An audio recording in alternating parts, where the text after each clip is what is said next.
It's not so easy to do. It's easy to say, but the people who do it have outsized results.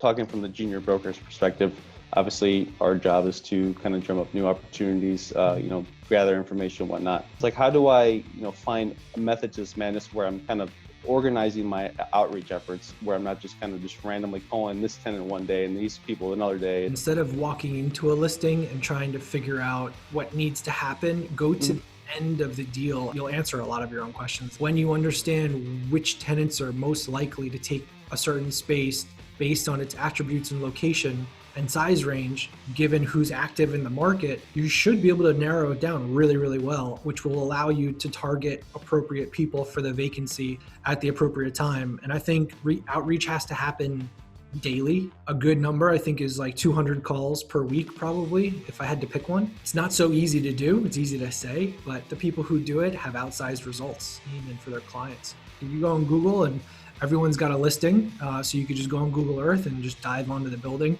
and then call the numbers that are associated with who has a location where. You could drive the buildings, take pictures of the building, the address, and the names on the door, and then call them one by one.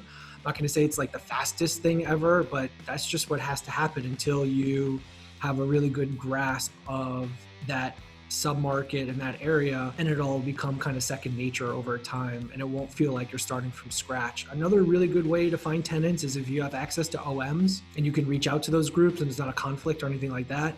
That's a very good way to prospect and find tenants for spaces. And then there's a lot of like third-party resources out there that you could pay for that have services that could potentially help, like CoStar and LexisNexis and a million other companies.